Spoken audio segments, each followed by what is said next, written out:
A Game of Tag by Cainmak. In 2017, a certain video appeared on YouTube. The phone recording presented a busy intersection in a rather large city, probably in the United States. The circumstances indicated the situation took place during the rush hours of March or April, as people were wearing light coats and some snow was still visible along the blooming streets and grass. The recording starts with screaming. You can hear distant cries. Few people are seen running, and even from a distance, it is clearly a panicked rush, with lots of scuffling and pushing aside. There is a sense of confusion and uncertainty in the air. Among the obscure noises, one clear "what's going on" can be heard. The video is good quality but shaky, as the person holding the phone is trying to get closer to the commotion. Around the 10th second, the chaos starts spreading. Pedestrians are now moving faster and faster, and more people are running. If it wasn't for the crowd on the crossing, some would definitely have gotten hit by a car, as they were reckless and focused on getting as far away as they can. The faint sound of police sirens can be heard at the moment. The phone user is now more or less 40 feet away from the center of the ruckus, getting a nice panorama shot. 2 seconds later, there is a scream somewhere very close. Mass hysteria ensues. When the timer hits 19 seconds, a girl in a green hoodie emerges from the right corner of the screen. She is unnoticed by the camera person.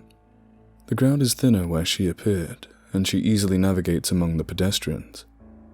You can see she is somewhere around her early 20s, has long black hair that covers half of her face, and seems less distracted than anybody else, holding her hands in her pockets and hunching as if having back problems. People are now running around her. She gets closer to the center. A 50-something man in a wool jumper turns in her direction. She says something muffled, and the subtitle below reads, "Do you know what's going on?" Before any of the viewers start wondering why this random voice is subtitled, as nothing else is, the girl says something in response, then releases a hand from her pocket and touches the man on the shoulder. The camera notices the sudden movement in the corner and zooms at the scene, where the man starts twitching frantically as if having a seizure. Something happens to his face as it starts getting red and blistering. 3 seconds later, and the phone's owner cries, "Oh my God, oh fuck," as the man falls to the ground, with an unnaturally swollen chest.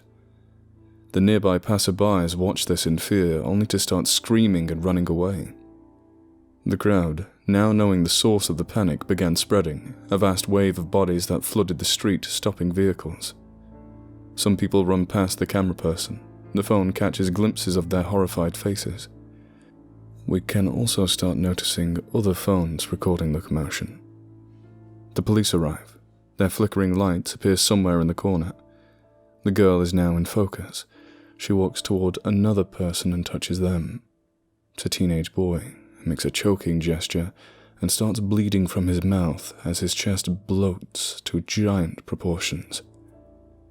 2 other boys, probably his friends, scream and try to run away, but one is snatched by the girl. He stumbles onto the ground, red and choking blood. The other cries so loud that it can be heard above the noise. Someone, a young woman in the general confusion, bumps into the girl. She falls to the ground, not moving. The girl then proceeds to leap towards every person she is able to. She touches them, and each one ends up the same way. After touching about 4 more people, for a brief second, she looks in the direction of the camera, grinning wildly. The video is 1 minute 4 seconds long and has over 6 million views.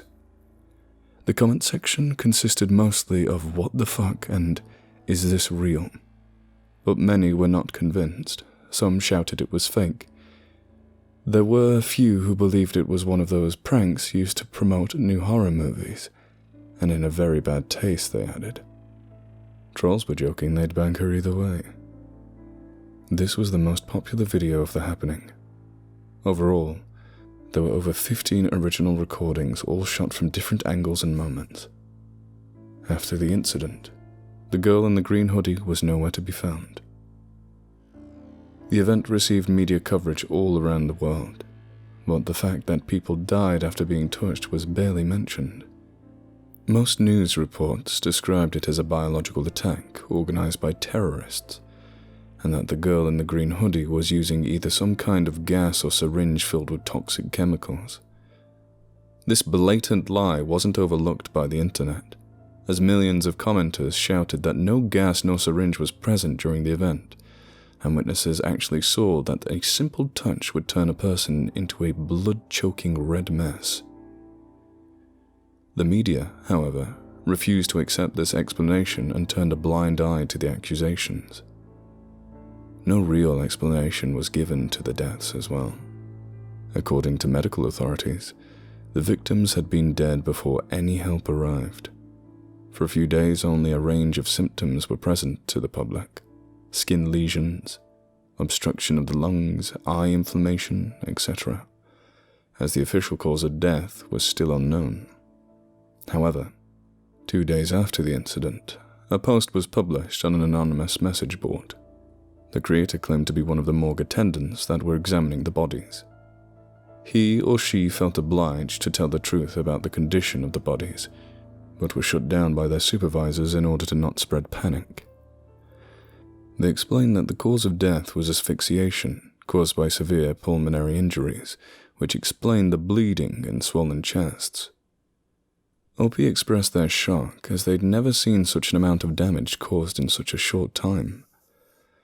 They also added that the victims were exposed to aflatoxins.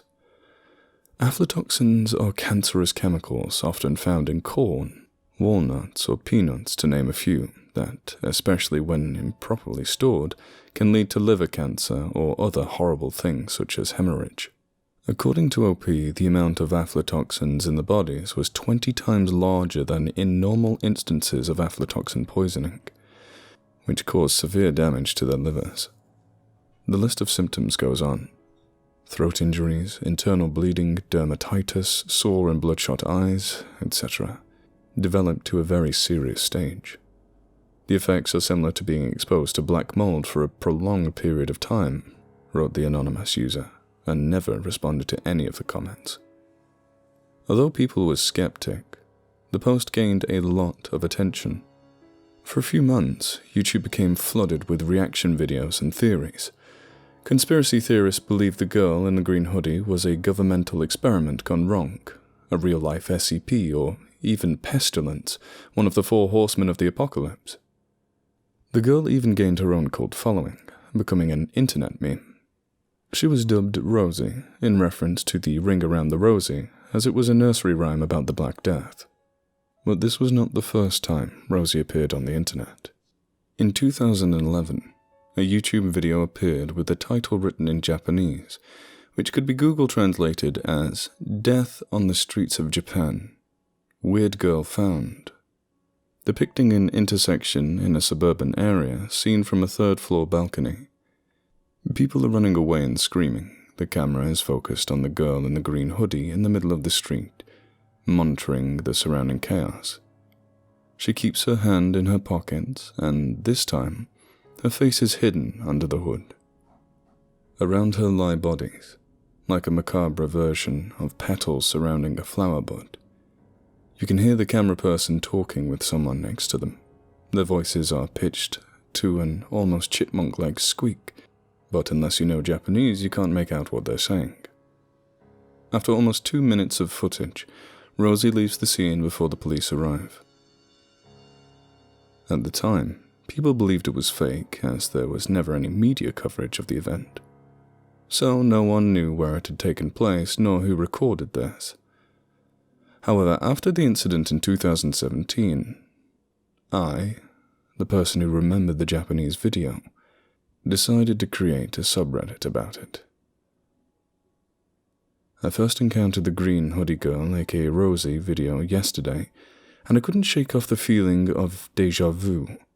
I searched my old YouTube playlist and found an old Japanese video from 2011. I'm certain this is the same girl even though you can't see her face. The hoodie is the same. I want to know if those are related somehow. Does anybody have any information concerning any of the videos? Has someone ever seen this girl before? The first response appeared 2 days later. When I first saw the video, I was freaked out because I had a very similar experience 2 or 3 years ago. I was sitting on a park bench. There's not many people around, just walking, jogging, etc. I was on my phone, waiting for a friend, but when I raised my head, I noticed a girl in a green hoodie. She bypassed me without any interest, and I only remembered her because she had a great big smile on her face, which I thought was cute at the time. After that, I stopped paying attention, but a few minutes later I heard a scream.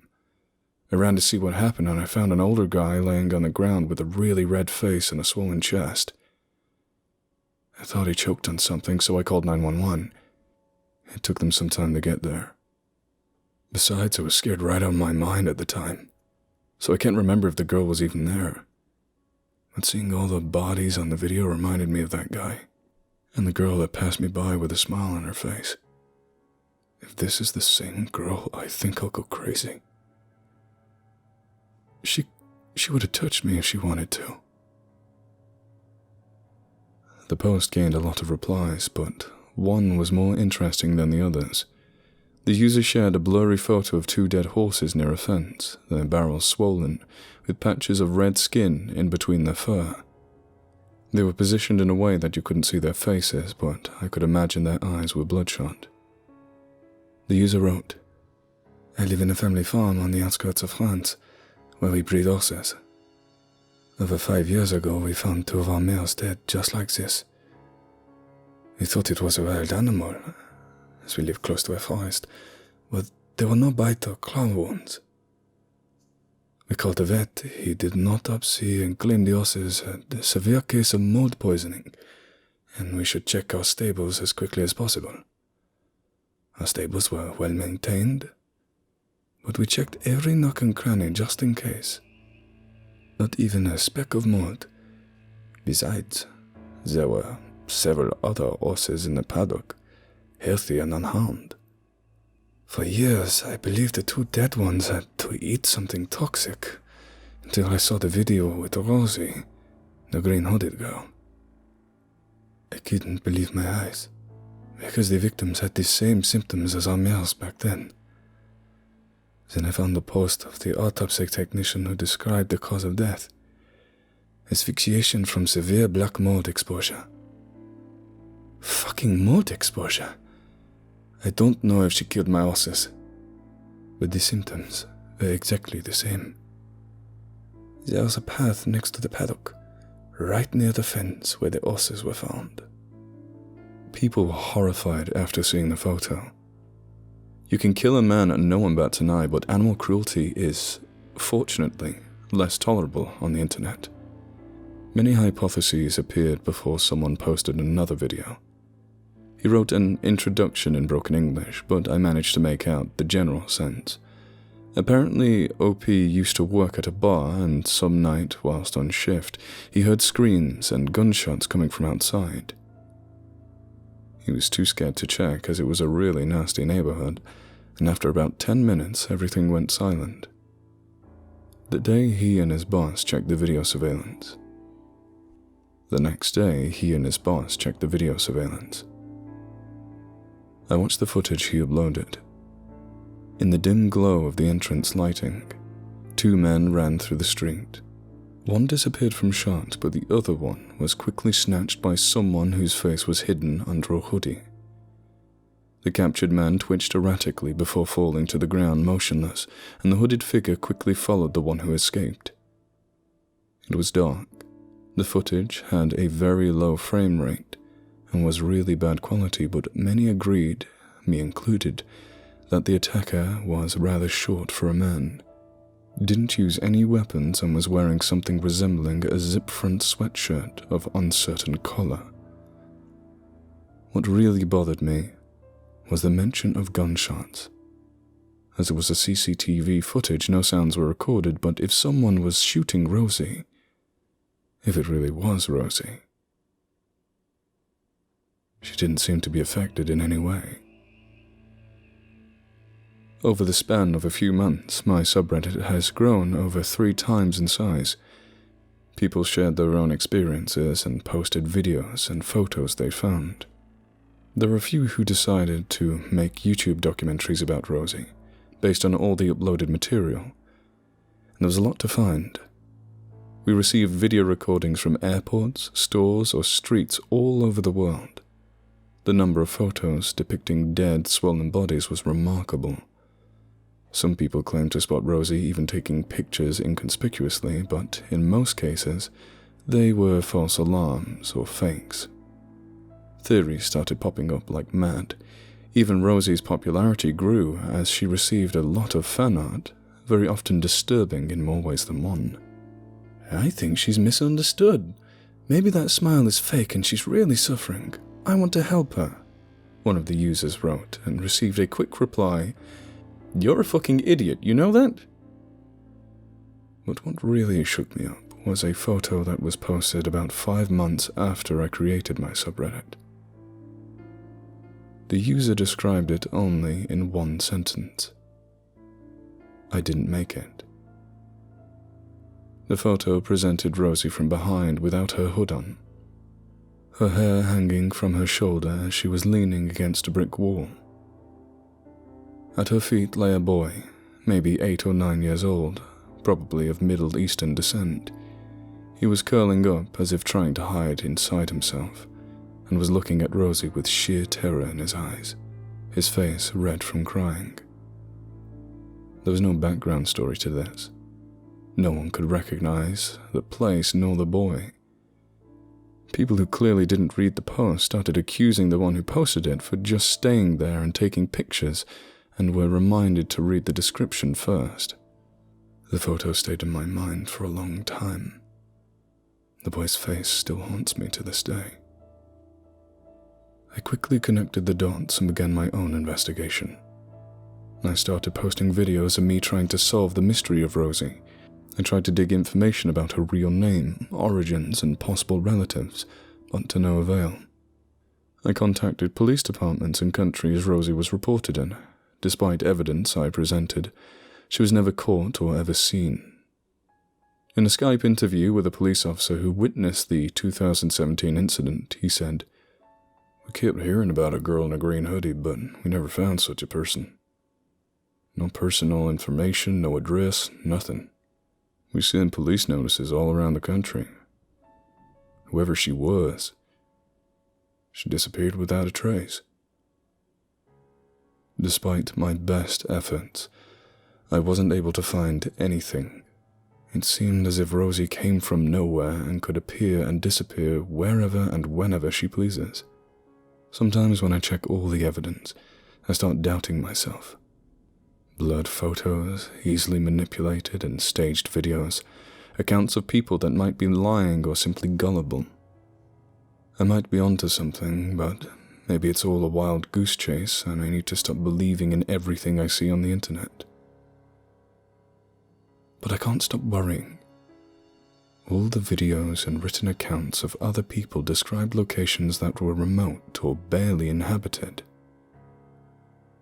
The 2017 video was actually the first time Rosie was seen in a more crowded, populated space.